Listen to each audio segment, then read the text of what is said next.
Assalamualaikum warahmatullahi wabarakatuh. Pada kesempatan kali ini, kami akan mempresentasikan mengenai radiasi benda hitam. Seperti yang kita ketahui, bahwasanya radiasi benda hitam adalah benda yang akan menyerap seluruh radiasi yang jatuh ke dirinya atau tidak ada yang dipantulkan. Nah, ini baru sekilas yang saya bahas. Oleh karena itu, izinkan kami dari kelompok 2 akan mempresentasikan lebih dalam apa itu radiasi benda hitam. Dan saya Tria Oktaviani sebagai moderator yang akan dibantu oleh teman-teman saya, yaitu M. Raffi Al-Farabi, Hovifah Irodatul Hasanah, Zahania Nuraini, M. Falila Izzuddin Haq, Iqlil Bakmul Fadilah, dan Siti Hafsah Febrianti sebagai pemateri.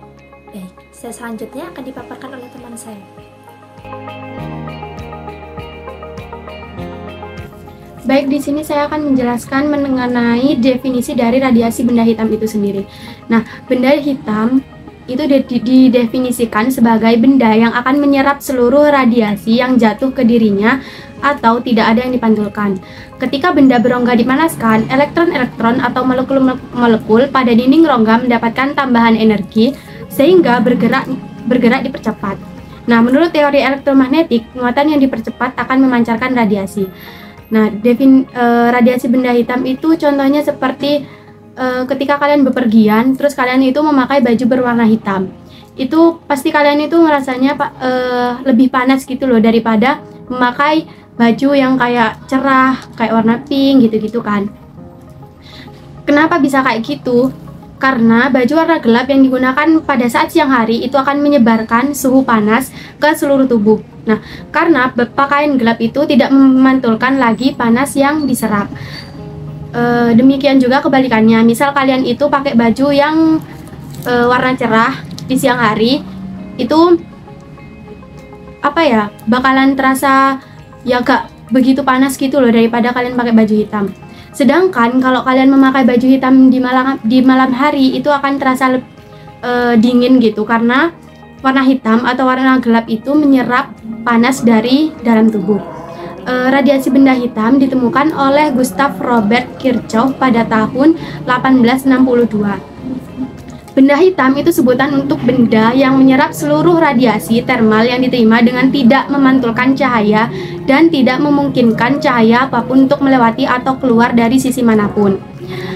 Energi yang terserap akan memanas dan memancarkan radiasinya. Nah, radiasi ini yang dinamakan dengan radiasi benda hitam.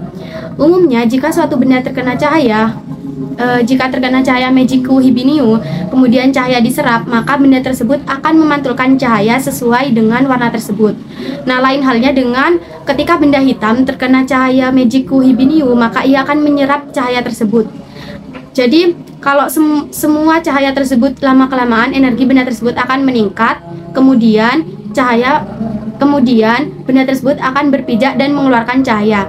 Maka dari itu, benda berwarna hitam seperti baju terlihat hitam karena menyerap semua panjang gelombang dalam cahaya putih dan tidak memantulkannya kembali. Nah, saat baju menyerap semua cahaya matahari, energi yang terbawa oleh cahaya itu akan hilang ke dalam baju dan tidak pernah terlihat lagi. Semua benda di muka bumi ini memiliki emisivitas, yaitu energi yang diradiasikan dibanding dengan energi yang diterima. Ketika suatu benda memiliki nilai emisivitas maksimum, artinya telah memancarkan semua radiasi yang diterima. Nah, benda seperti ini adalah benda hitam. Demikian definisi yang saya sampaikan. Untuk materi selanjutnya akan dijelaskan oleh teman saya. Baik, saya akan menjelaskan mengenai hukum pergeseran Wien. Jika benda padat dipanaskan sampai suhu yang sangat tinggi, benda akan tampak memijar dan gelombang elektromagnetik yang dipancarkan berada pada spektrum cahaya tampak. Jika benda terus dipanaskan, intensitas relatif dari spektrum cahaya yang dipancarkan berubah-ubah. Gejala pergeseran nilai panjang gelombang maksimum dengan berkurangnya suhu disebut dengan pergeseran Wien. Bila suhu benda terus ditingkatkan, intensitas relatif dari spektrum cahaya yang dipancarkan berubah. Ini menyebabkan pergeseran dalam warna-warna spektrum yang diamati yang dapat digunakan untuk menaksir suhu suatu benda yang digambarkan pada grafik tersebut. Pada gambar tersebut menunjukkan hubungan antara benda dan panjang gelombang yang dipancarkannya. Pada spektrum cahaya tampak, warna merah mempunyai frekuensi terendah, sedangkan cahaya ungu memiliki frekuensi tertinggi. Perubahan warna pada benda menunjukkan perubahan intensitas radiasi benda. Jika suhu benda berubah, maka intensitas benda akan berubah atau terjadi pergeseran. Pergeseran ini digunakan untuk memperkirakan suhu suatu benda. Untuk lebih jelas melihat pergeseran intensitas benda, kita menyebutnya pergeseran Wien terhadap panjang gelombang benda. Dari hasil penelitiannya, Wien mendapatkan kesimpulan bahwa jika suhu suatu benda yang memancarkan cahaya semakin tinggi, maka panjang gelombang untuk intensitas maksimum semakin kecil. Pada suhu rendah, radiasi yang dipancarkan memiliki intensitasnya rendah sehingga tidak ada cahaya radiasi yang terlihat. Jika suhu terus dinaikkan, benda mula-mula akan berbijar merah, selanjutnya akan berwarna kuning keputih-putihan. Wien memformulasikan bahwa panjang gelombang pada puncak spektrum berbanding terbalik dengan suhu mutlak benda. Lambda M sama dengan C per T, dengan C merupakan konstanta pergeseran Wien. Berdasarkan kurva pada gambar, terlihat bahwa dengan naiknya suhu, puncak-puncak spektrum bergeser ke arah panjang gelombang yang semakin kecil. Pergeseran Wien dirumuskan sebagai berikut. Lambda M kali T sama dengan C, dengan lambda M sama dengan panjang gelombang dengan intensitas maksimum, T suhu mutlak benda hitam dengan satuan Kelvin, dan C tetapan pergeseran Wien yaitu 2,90 kali 10⁻³ meter Kelvin. Namun demikian, formulasi yang diperoleh Wien ternyata tidak sesuai dengan data hasil eksperimen. Formulasi Wien hanya mampu memprediksi spektrum radiasi pada daerah dengan panjang gelombang kecil, dan tidak mampu memberikan gambaran spektrum radiasi pada daerah dengan panjang gelombang besar. Ketidakakuratan formula Wien mendorong Rayleigh Jeans untuk mengembangkan gagasan-gagasannya. Sekian penjelasan mengenai Wien, untuk selanjutnya akan dijelaskan oleh teman saya. Hukum yang pertama yakni hukum Stephen Boltzmann. Istilah benda hitam diperkenalkan oleh Gustav Robert Kirchhoff pada tahun 1862 ketika mengamati adanya cahaya yang terpancar dari benda yang berwarna hitam. Menurut fisika klasik, walaupun secara teori benda hitam menyerap semua radiasi, namun juga harus memancarkan seluruh panjang gelombang energi yang mungkin, karena hanya dari sinilah energi benda tersebut dapat diukur. Dari hukum dua termodinamika, Kirchhoff menunjukkan besar radiasi benda hitam sebagai radiasi termal dari benda yang tidak bersuhu 0 Kelvin akan memancarkan energi dalam bentuk elektromagnet. Ia mengatakan bahwa emisivitas pada suatu benda sama dengan absorbisivitasnya. Absorbisivitas permukaan adalah perbandingan antara cahaya diserap dan cahaya yang datang dari permukaan itu. Radiasi termal adalah radiasi elektromagnet yang dipancarkan sebuah benda sebagai akibat suhu benda itu sendiri. Walaupun suhu benda sama, benda akan tetap memancarkan gelombang elektromagnetik dengan berbagai macam gelombang. Total radiasi meningkat secara tajam daripada peningkatan suhu benda. Secara matematis, besar radiasi yang memancar dari sebuah benda sebanding dengan pangkat 4 dari suhunya. Pernyataan ini dapat kita jelaskan dengan hukum Stephen Boltzmann yang berguna untuk menghitung total radiasi benda secara umum. Secara matematis, hukum Stephen Boltzmann dapat ditulis dengan persamaan I sama dengan E dikali sigma dikali T pangkat 4, dengan I menyatakan intensitas radiasi pada permukaan benda hitam pada semua frekuensi, T adalah suhu mutlak benda, dan sigma adalah tetapan Stephen Boltzmann yang bernilai 5,67 dikali 10⁻⁸ W per M pangkat 2 kali K pangkat 4. Untuk kasus yang sama, benda hitam akan memenuhi hukum yang hanya ditambahkan koefisien emisivitas yang lebih kecil daripada 1, sehingga I total E kali sigma kali T pangkat 4. Intensitas merupakan daya persatuan luas, maka persamaan dapat ditulis sebagai P sama dengan Q per T sama dengan E dikali sigma dikali A dikali T pangkat 4, dengan P sebagai daya radiasi dengan satuan watt, Q energi kalor dengan satuan joule, A luas permukaan benda dengan satuan meter kubik, dan E sebagai koefisien emisivitas, serta T sebagai suhu mutlak dengan satuan Kelvin. Baik, di sini saya akan menjelaskan materi selanjutnya, yaitu mengenai teori Max Planck. Pada tahun 1900, Max Planck mengumumkan bahwa dengan membuat suatu modifikasi khusus dalam perhitungan klasik, dia dapat menjabarkan fungsi I kali lambda T yang sesuai dengan hasil eksperimen, atau dengan rumus delta E sama dengan delta N kali H kali V sama dengan H kali V. Hipotesis Max Planck yakni berbunyi, Cahaya ialah pancaran gelombang elektromagnetik yang bersifat diskrit atau berupa paket-paket energi yang terkuantisasi atau yang disebut dengan kuantum. Kuantum tersebut bergerak sama dengan kecepatan cahaya yang disebut dengan foton.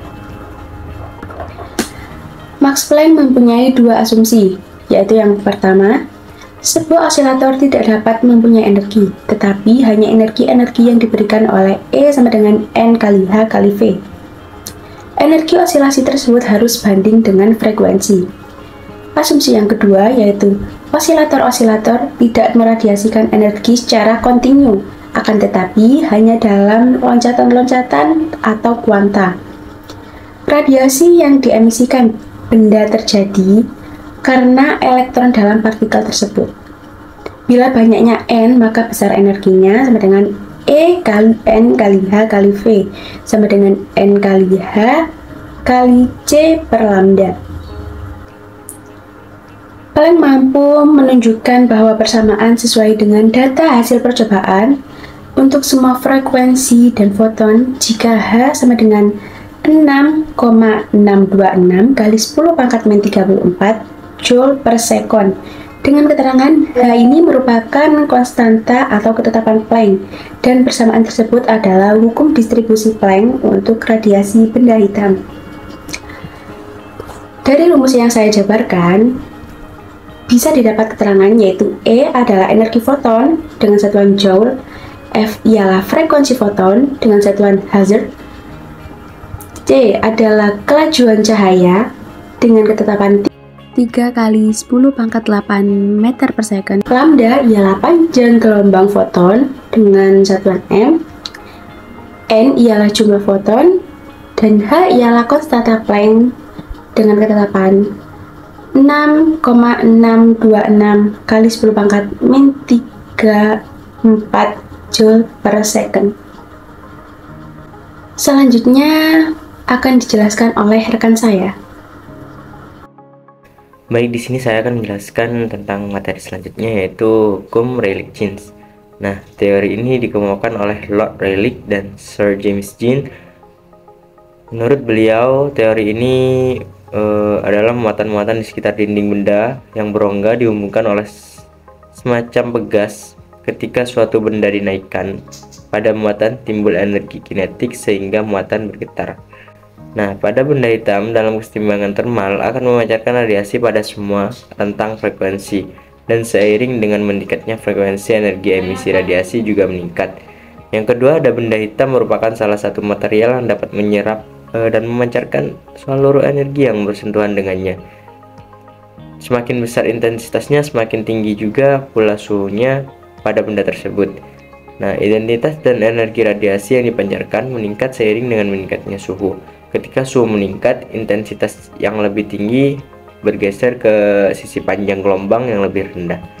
Nah, hukum ini diusulkan oleh Lord Rayleigh-Jeans, dan pada awal abad ke-20, hukum ini memberikan prediksi teoritis untuk spektrum energi radiasi benda hitam. Hukum Rayleigh-Jeans menyatakan bahwa energi radiasi atau E yang dipancarkan oleh benda dalam suatu rentang panjang gelombang atau lambda adalah sebanding dengan suhu absolut atau T dalam Kelvin dan inverse banding dengan kuadrat panjang gelombang. Secara matematis, hukum ini dapat dirumuskan sebagai berikut.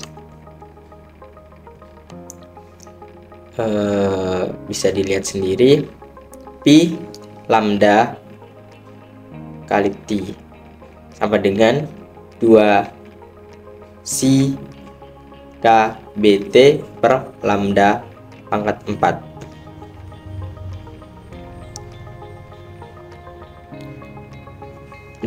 Grafik hukum Rayleigh-Jeans menggambarkan kita akan melihat bahwa semakin tinggi suhu benda, semakin banyak energi radiasi yang dipancarkan pada panjang gelombang yang lebih pendek. Grafik ini akan menjadi lengkung yang semakin meningkat saat panjang gelombang mendekati nol.